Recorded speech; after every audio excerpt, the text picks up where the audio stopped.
back to another episode of Consciously Evolving Enterprises, where we tell you a dramatic story that is based on true events. We try and make that story interesting and insightful. Not only that, engaging for you guys. Please enjoy.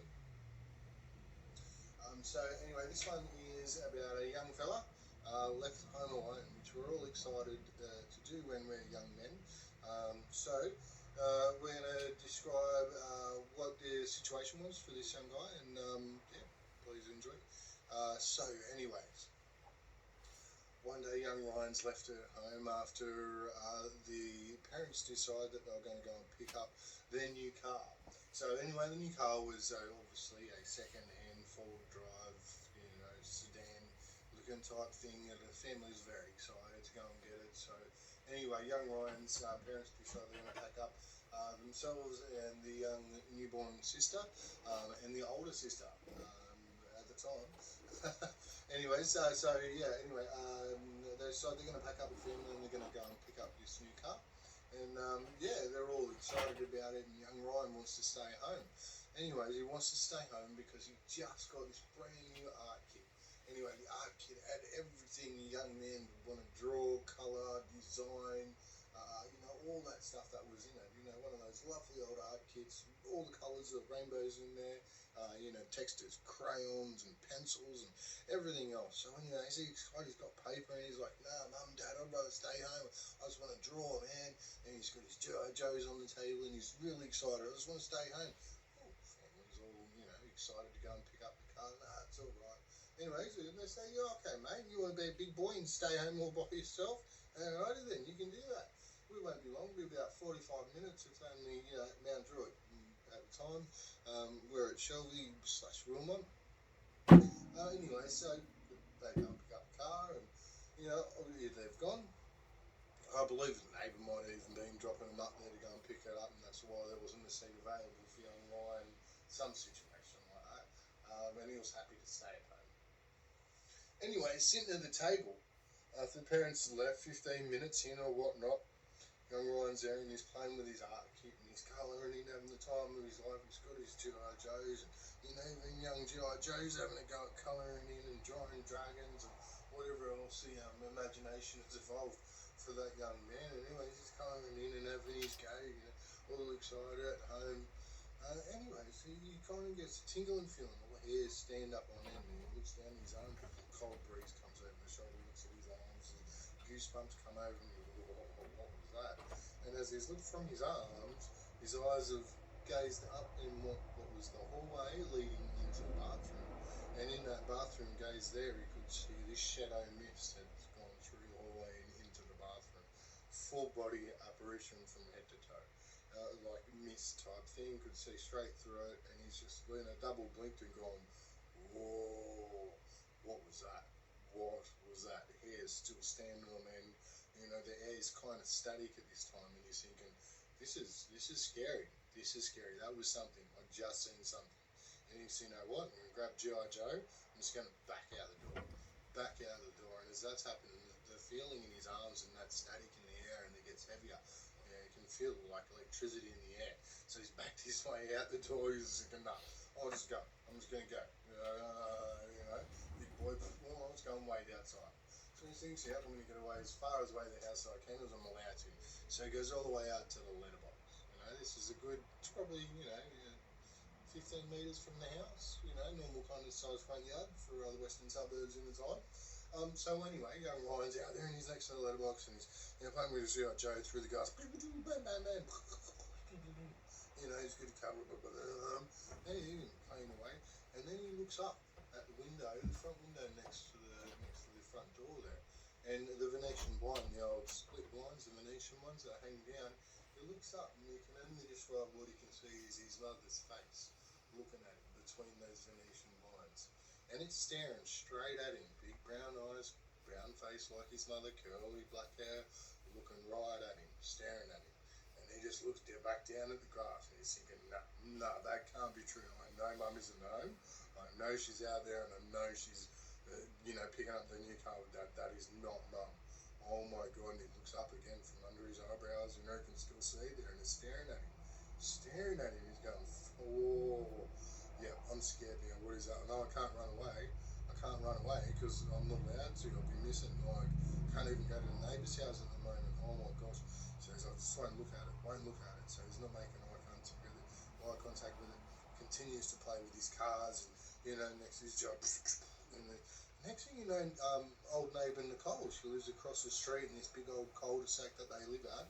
And she says, "Oh, g'day Ryan, what are you doing?" And he goes, "Oh, I'm just waiting here for my parents to get home." And she says, "Oh, what are you waiting outside for?" And he goes, "Oh, because there's something spooky inside." And she looks up and she goes, "Oh, is your mum home?" And he goes, "No, she's not." And she goes, "Oh, who's that then?" And she points at the face in the window, and he looks at her and he says, "You can see that?" And she says, "Yeah, hi." And she waves her hand, "Hi, Leon." And he looked up at Nicole and he said, I'm home alone. Like, I'm home alone. And she says, "What? No, you're not. That's your mum's face right there in the window." And she's waving. She goes, "Hi, V. Hi, V. How you doing?" And he's, "I'm home alone. Mum's not home. They're out picking up the new car." And she says, "No, no way. That's your mum's face in the window." And he says, "No, it's not. Nobody's home." That's what I'm freaked out about. And she's standing, she goes, "No," still in disbelief. He's, "Yeah, I tell you, whatever that is, it's not my mother." And she goes, "No, no way, let's go and walk up to it." And she all right then. So they both link arms, Nicole and Ryan link those arms. Anyway, one step after the other. They go, all right, one step closer. It's still there. Two step closer. Still there, looking at him, staring at him between the Venetian blinds as they get closer. Third step in, now this thing started to draw its way back into those Venetian blinds. One step, fourth step in, fully then disappeared back behind those Venetian blinds. Both kids then, kind of done the spider on me attack, like both twitched, jumped up on the spot, freaking out, going, "Oh my God."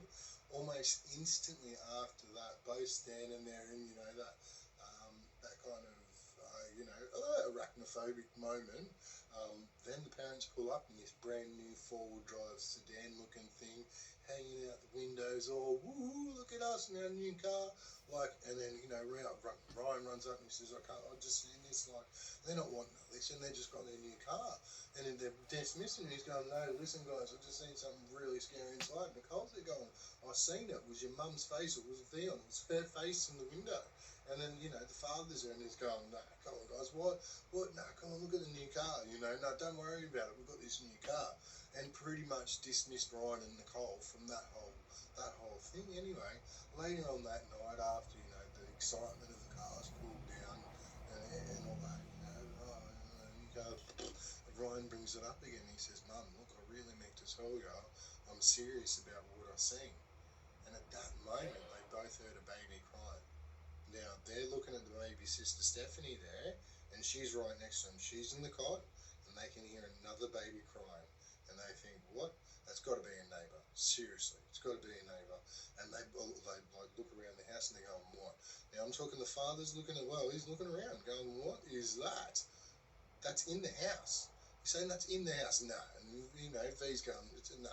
It can't be. Our baby's right here." And she, picked the baby up, Stephanie. And she's holding it going, "No." They're like, "What?"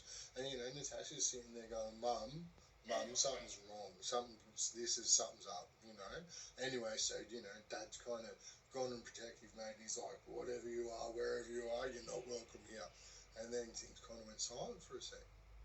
And it started again. He goes, "Wherever you are, you're not welcome here." And then he starts to make his way around the house. He's looking around the house and going through all the rooms. "Wherever you are, you're not welcome." And this voice of the baby's crying couldn't be found. He couldn't find exactly where it was, but it's coming from somewhere. Anyways, he finally gets the linen closet, or the living press, or whatever you want to call it, the drawer the cupboard where you put all your blankets. And he gets there and looks down on the ground, and there's like snail trail on the ground, like glittery, slimy snail trail. Like there's been 5 or 6 snails that have made their way across the carpet at some point and not been noticed. The slimy snail and the remnants of it. He thinks, "What is that?" Things open the cupboard, and this odour hits him in the face, and he's vomit. He's ready to spew up. He's, "Oh, I can't, what the..." Only days before that, young Ryan was playing hide and seek and hid in that very cupboard, and there was no smell in there. Nothing ominous, nothing that smelled dead, nothing that smelled like he described as dog shit, vomit, and death. In his area, what the. Anyway, so he slammed the cupboard closed. And goes, V, there's something wrong in that cupboard. And she's like, no, I'm a good housewife. There's nothing filthy in there. So they both decide then they're both going to go in there and start ripping everything out. And they rip all the stuff out, empty it out, nothing. There's nothing left. Everything's out on the floor, and there's nothing left in the cupboard. And the smell's still there, but there's nothing to give the smell. So anyways, they're thinking, no, all right, we've got to call, a plumber, or we've got to call, the landlord at this point, because this is just wrong. Anyway, so pack all the stuff up in a bag overnight. They decide they're going to air the cupboard out. And anyways, later on that night, everyone's in sleep. Ryan's in bed, and he's thinking, I can't really sleep that much. And he's looking out, and his door's open. And he's looking at his door, and he's thinking, is that moving? Is that moving? And he's looking directly at his door, and his door's swaying ever so slightly, back and forth, back and forth, back and forth. And he's like, no, I must be like half asleep. No, that's not really happening. It's back and forth, back and forth, back and forth. And he's like, no, I'm just too tired. So he rolls over and just going to go to sleep, it's rustling on the window from the trees outside, and he's thinking about his door, and he peeks over his shoulder and it's still rustling back and forth. At that moment, he heard his dad get up and get out of bed, and usual midnight urination.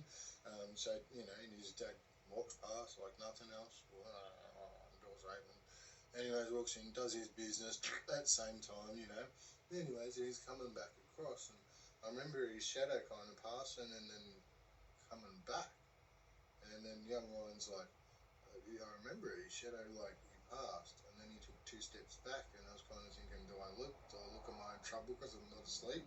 Am I in trouble? Oh, because I'm not asleep, I'm going to be in trouble. I just pretend to be asleep right now. So young Ryan's there, and he's pretending to be asleep while his dad's standing in the doorway. And, and he's thinking, oh, can you see that? He might be looking at the door. He might be watching the door sway back and forth, and I'm going to say, I can see it too. So young Ryan's then kind of, pried his eyes open and kind of then looked over, and, his dad's still standing in the doorway in disbelief looking at him. And he's like, hey, Dad. And his dad's blinked his eyes twice and gone, son, come here. Come here. And like he's going, I'm going to get a slap upside of the head because I'm not asleep. No, Dad, no. No, son, seriously. Just need you to come here, mate. You're not in trouble, just come here. Anyway, so young Ryan jumps off the bed, makes his way over to his father. His father, hugs him next to the hip, and he's thinking, fucking, this is strange, Dad's not usually this comforting. Like, oh, fuck. Like, he's going to slap me upside the head at any moment now. He's going to fucking tell me I'm a dickhead and go back to sleep. Anyways, and he says, look, you can sleep in our bed tonight. And the young Ryan's thinking, what? Right? You never sleep like what? You never ever let me sleep in your bed, and you invite me to go and sleep there with your mum tonight. What the? And he goes, no, mate, look, just come with me now. You're coming to sleep in our bed. Yeah, all right. Anyways, he said, yep, just sleep next to me, mate, right here. So young Ryan, the girl's up next to him, dad next to mum and everyone like that. It was too many in one bed. Anyways, during the night, young Ryan's, half asleep, and he's like, it was a waterbed at the time, so not only was it fine, it was really uncomfortable, and still, he's not managing much sleep. And he described what he said in a half a dream. He looked behind the door, and he could see a gremlin face. He said, now, this thing had, big white eyes, green pupils in the middle type thing. It looked like a sick little man with red hair. Very, old and wrinkly in the face, very sick looking, rotten teeth, and those big white eyes with the green pupils just kind of staring out behind him as his claws creaked around the outside of the door.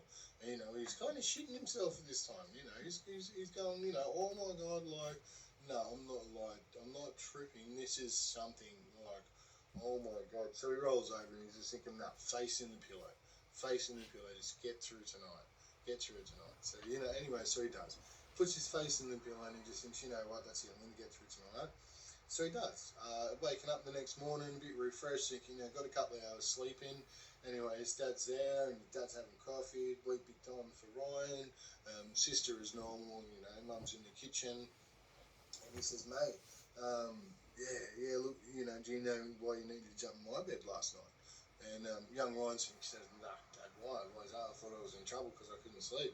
And he said, no, mate, look, what I need to let you know is that I seen a girl on the end of your bed. And young Ryan's like, what? What do you mean, a girl? And, young Ryan's thinking, like, a good-looking girl?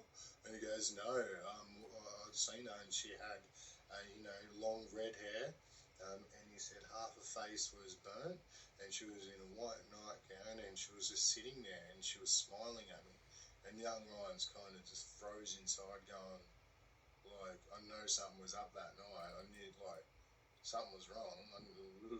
So anyways, he's, trying to gather himself after his dad's told his story with, almost that sneeze feeling in his eyes. And he's going, well, that's a lot to take in. Anyway, so Dad takes another sip of the coffee and Ryan kind of takes 2 stirs of his Weet-Bix and he's looking at his mum and she's in the kitchen and she's frying up something in a fry pan, bacon and eggs, whatever it might be. And the next thing you know, the kitchen exploded. Absolutely in a gas bomb that went off in a flame ball that curled up and around the roof and then fell down the other side. Singeing mum's eyebrows and a circle around the top of her head. At the time, rolling up, catching the curtains I like, so they just singed like nylon, and the fireball soot kind of darkened everything in that room. And it was a 3-second explosion that would poof like that, and then this fuel of gas just was coming out from behind the oven.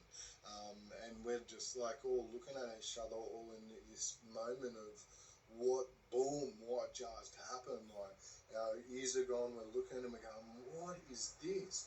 The young Ryan's trying to gather himself, and and Dad's pretty cool in these moments. And Dad's out, grabs V, kind of grabs her, puts her down, puts the rug that's on the floor over her head, gets her out the door, and young Stephanie's out the door as well.